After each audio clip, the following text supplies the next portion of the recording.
अल्लाहुम्मा सल्लि अला सय्यिदिना व मौलाना मुहम्मदिन व अला आलि सय्यिदिना व मौलाना मुहम्मदिन व बारिक वसल्लिम व सल्लु अलैहि।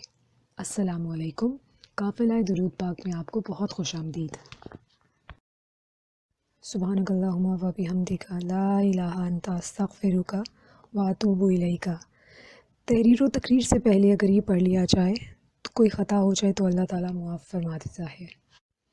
ये दरख्त देख रहे हैं आप, कहते हैं कि ये दरख्त सरगोदा शहर में है और ये 400 साल पुराना है। इस दरख्त के 2 पॉइंट्स पर आज हमने गौर करना है, ज़ाहिरी और बातिनी। यानी जो हमें इस दरख्त में नज़र आ रहा है और जो हमें नज़र नहीं आ रहा। जो हम चीज़ देख सकते हैं वो ये है कि ये दरख्त कितना प्यारा, कितना घना, कितना ग्रीन और कितना फैला हुआ है। लेकिन क्या हम इसकी जड़ों को देख सकते हैं, इसकी रूट्स को? इस दरख्त की जो जड़ें हैं वो 3 एकड़ पर फैली हुई हैं। यानी जितना हमारी आंखें देख सकती हैं, हमें बस उतना ही इल्म है ऊपर यानी कि दरख्त के बारे में।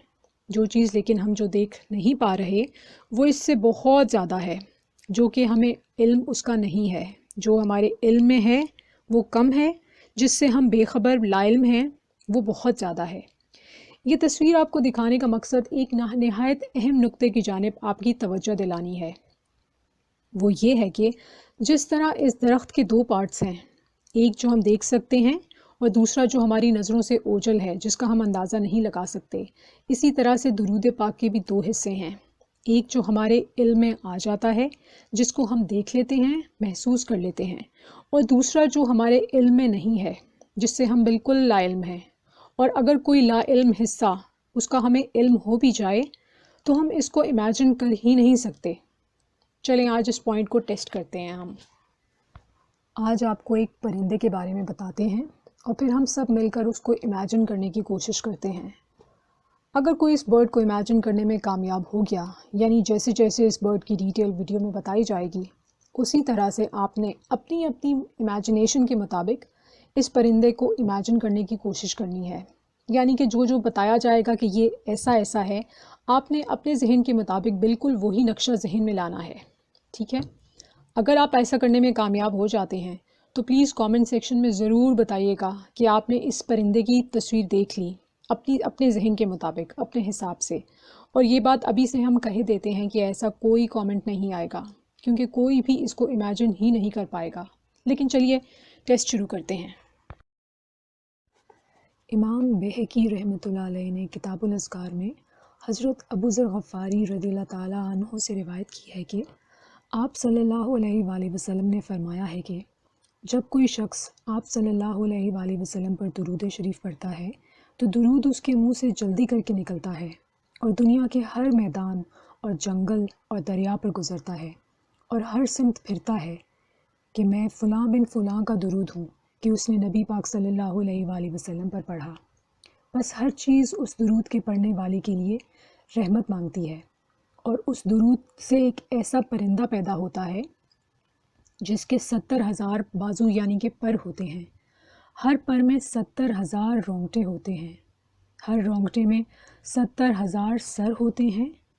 हर सर में 70,000 चेहरे होते हैं। हर चेहरे में 70,000 चोंचें होती हैं और हर चोंच में 70,000 ज़ुबानें होती हैं।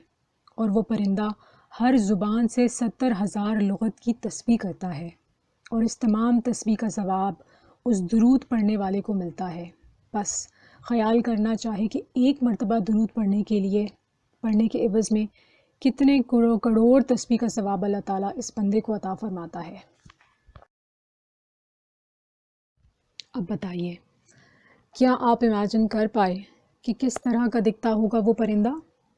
हम तो इस परिंदे की एक पर से निकली गई 70 चोंचें भी इमेजिन नहीं कर सकते, तो फिर 70,000 की इस लंबी लिस्ट वाला ये अजीम परिंदा जो एक एक मरतबा के विर्द से पैदा होता है, तो उसकी की गई तस्बीह का अपने लिए सवाब हम कैसे तसव्वुर कर सकते हैं? हम देख ही नहीं सकते कि कैसे हमारा एक मरतबा का दुरूद पाक जंगल जंगल, मैदान मैदान और दरिया दरिया हमारा हर सू जिक्र करता रहता है कि मैं फ़लाँ बिन फ़लाँ का दुरूद पाक हूँ। ये सिर्फ़ एक मरतबा के दुरूद पाक की बरकत है जो कि हमारे तसव्वुर में ही नहीं समा रही, बिल्कुल तसव्वुर से बालातर है।